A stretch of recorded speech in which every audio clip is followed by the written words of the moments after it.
Yo diikuti deh.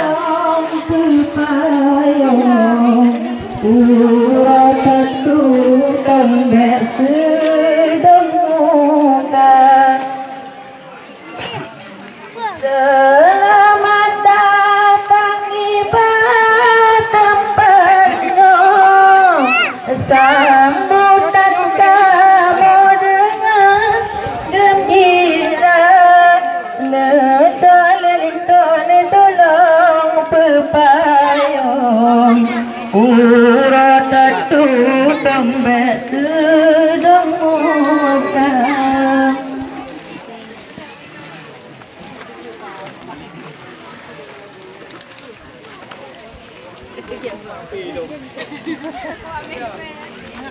Lagi kena aja. Ambil pindah ke ada.